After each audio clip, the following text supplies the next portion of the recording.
Right, I've got Mr. Dan Potts with me. Nice to see you, Dan. I'm going to ask you straight up. Was this a point gained or 2 points dropped?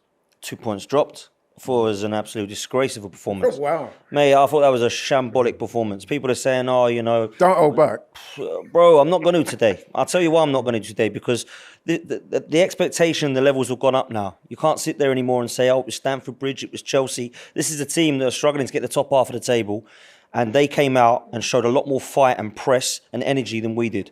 We couldn't put... These are supposed to be world-class players in some of these positions. People are telling me couldn't even put 4-yard passes together. I saw some awful passes given away from Zinchenko, from Rice. Smith Rowe was coming on doing the same thing.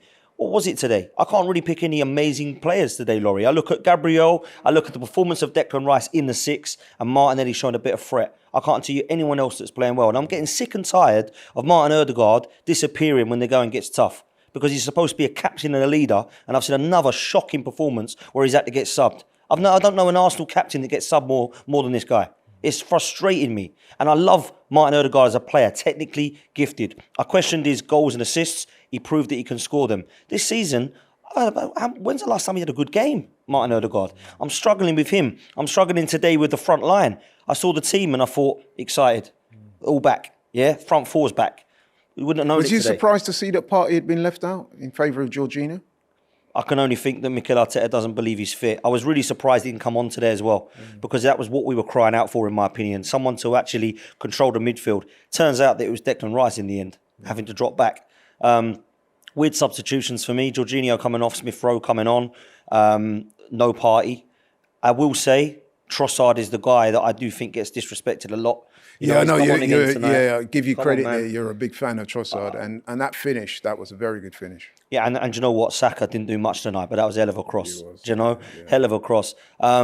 People will say they can take positives from it. It's a point, and we didn't think we were going to get it. You can go down that route if you want, but I'm not going to. I'm sorry, man. I thought it was a poor performance. I can't sit there and be delighted because we picked up a point. We've won here last 3 years. I expected to win today. I went for 2-0 because I was that confident. I was positive to go, do you know what? We've got our best 11 back. Okay, Partey without him, you can say Jorginho coming in, did well in the last game against City. Got some players to come off from the bench now, like the Trossards that I've mentioned. Why should I not be positive going into this game? And so let me pick you up on that. So why did we start so slow? What do you put that down to? Is it overconfidence? Is it lack of focus? Was it the weather? I mean, I just couldn't get my head around how poor we started. I mean, I'd said to a lot of people I spoke to before this game, I'd said it on air when we'd done shows, I expected Chelsea to come full throttle at us today. They're at home. It's a London derby. First game after the international break. They're on a 3-game winning streak going into this game. I knew that they would be up for it. Why weren't we? Listen, the only thing I can think is we got overconfident. Maybe I did.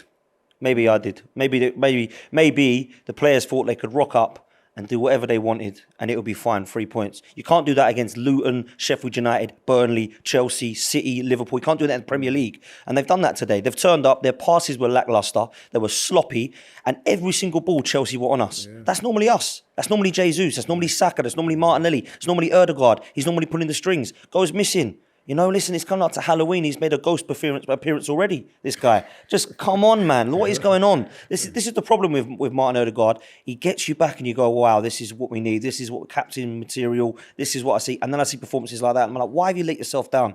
Because I need to see this consistent level of performances from Ødegaard. And I'm not seeing that. Saka today, I'm not so sure he was 100% fit, if I'm honest. And I was surprised that Mikel took Martinelli off instead of Saka, because I thought Martinelli was at least showing a little bit of threat. Jesus, I thought, was poor today. You know, how many of these players actually did well today? There's not many. And then that leads me on to David Raya. Right. I've been asking every video about that today because I do genuinely want to get people's impressions and their thoughts on that. Now, listen, David Raya, it wasn't a good... I've got to say straight up, the 2 goals that we scored, it could be argued that Sanchez was at fault for. But it wasn't a good day for goalkeepers. Raya... Well, let me ask you, that the Mudryk cross come shot, do you think he should have done better? 100%. Mudryk doesn't even look at the goal. Yeah, he's trying to look who's in the box to cross it to. He's got the cross wrong. Yeah, luckily for him, and it's gone in. But every time a goalkeeper's doing that and looking behind them and it's in the net, I'm blaming them for it because the positioning is all wrong. Yeah, for that cross stroke shot. For me, this is enough now. I've seen enough. It wasn't just that today, Laurie. Yeah. It was him passing it out to the striker. Yeah, there was a couple of Yeah. occasions where he nearly came a cropper. To be fair, though, he did redeem himself when he did make I thought that was a very good save he made from Nicholas Jackson when it looked to all intents and purposes that he was going to score. I like the way he came out. He didn't commit himself, and then just as Nicholas Jackson was divering, he literally took the ball off his feet. So that was good. But overall, yeah, I've got to say he did look sure of himself, lacking in confidence. It could well be time for a change.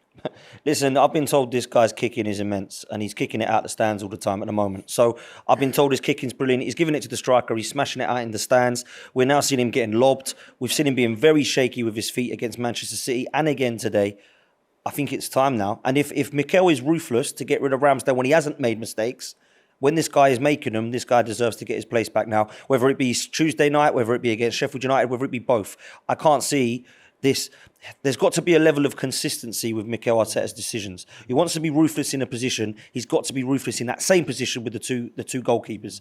This is his mess he's created. I just want to put something to you, and this is something that Charlene, credit to her, she brought up. She was saying, could it be that the manager inadvertently has made a rod for his own back, meaning that he's gone with Ramsdale at the start of the season. He made a couple of mistakes. He got left out. Now Raya, he came in initially, looked confident. Now he's starting to make mistakes. Is the pressure of being number one and, having to perform in every game at the optimum level, is that starting to tell? Is that starting to affect the confidence of the keepers? Well, the goalkeepers and the players out on the pitch have got to prove that they're ready to go to this next level. And unfortunately, you've got to be consistent. You've got to be at the top of your game. And it should be knocking on the door and competition for places. But I've got to say this about Mikel Arteta. You can't stand out in the rain and complain it's wet. Because that's what he's been doing with this goalkeeper situation. There was no need to do what he did. Fine by bringing Raya in. Absolutely no problem. Make sure that he's the number one. Don't switch this round and be cruel to people and be ruthless with it in that position. And then don't be ruthless in other positions. And then when it now comes back to bite you, you've got to make a decision now, Mikel. What are you going to do now? Because your players let you down. He's made individual errors. What are you going to do? Are you going to now bring Ramsdale back? Or are you going to stick with your guy and show all the faith in the world to him? And this is a decision he's got to make. I think he needs to be dropped now. I think that's poor performance now that I've seen in a couple of games. It's not been any upgrade from Aaron Ramsdale whatsoever, in my opiniin. It might be in the long run. You look at the two goalkeepers in the last couple of years. I wouldn't say there's too much between them, personally. I never did. Everyone said, Raya is so much better. Because Ramsdale gets a lot of hate, right? For me, I probably would have gone with Raya as number one from the start, not throwing him in randomly, messing about with it. For me, Ramsdale's made unbelievably world-class saves. The best save so far this season has come from Ramsdale, away from home at Brentford. Better for me than the Raya one at Tottenham, in my opinion. So I need to see less errors from all of our players. And when they are making errors, I want to see justification as to the ruthlessness we've seen from Mikel in other positions. So for me, mate, it's got to be now Aaron Ramsdale that gets in goal. I don't see any other way, Laurie. I don't know about you. It's your show. But listen, bro, thank you very much. No, I appreciate your honesty and you've been very forthright, and that's how we like it on AFTV. Thank you very much.